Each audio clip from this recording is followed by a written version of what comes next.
Hey, thanks, Andy. Just wanted to make this brief recording because there's a lot of companies we're working with now that use predictive index like we do. Just for whoever's viewing, we are one of the fastest growing and largest licensed distributors of predictive index. So Andy, I would love it if you would just share briefly from a couple of these slides, how does our work with predictive index fit in with our process for hiring as we work with companies to help them with their recruitment, their attraction, engagement of A players in the marketplace? Could you just run through that with us for a couple of minutes? That would be great. Yeah. So we use predictive index as the head component for a process that we call head, heart, and briefcase, or hire for performance. Okay. So predictive index for us measures that head component, their behavioral characteristics, their cognitive reasoning. Right. But we have a process that measures heart and briefcase as well, that we measure through our hire for performance scorecard. Yeah.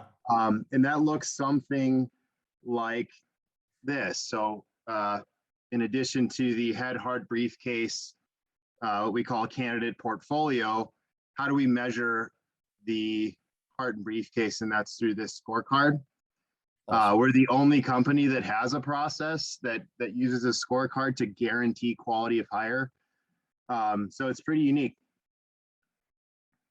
I love it. So, okay, so this is just what I wanted to capture. So on here, we've got obviously the predictive index piece at the top with behavioral and cognitive assessment. And so it's a quick view for a hiring manager or any business leader to see 0 through 3.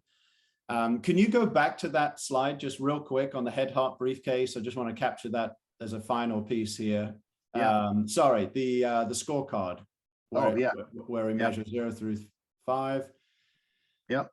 Perfect. And then just enlarge, the candidate portfolio. Great. So then to recap, we do an analysis of the motivations of their heart and a lived values exercise.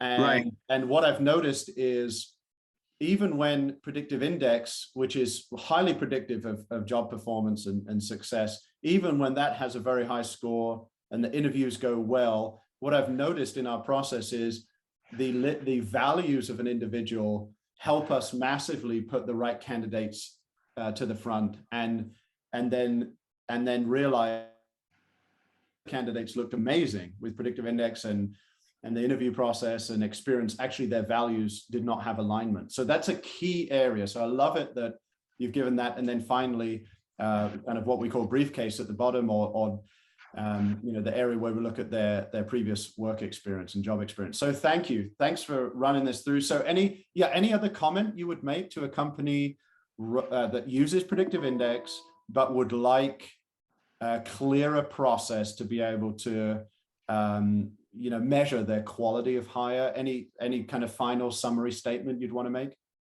Well, we use a saying in the recruiting world is you hire people for what they've done and you fire them for who they are.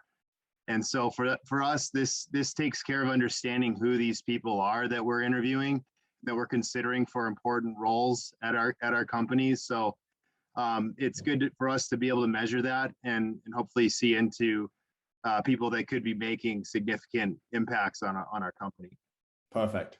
I love it. This gave us a great snapshot, and I think carefully shows how calculable the return on investment really is from using a head, heart, and briefcase approach. And so that I think that answers well probably the most common question we get from companies that are either interested in PI or running on PI in how they can build out their process. So thank you so much for sharing that, Andy. Appreciate it. Yep, no problem.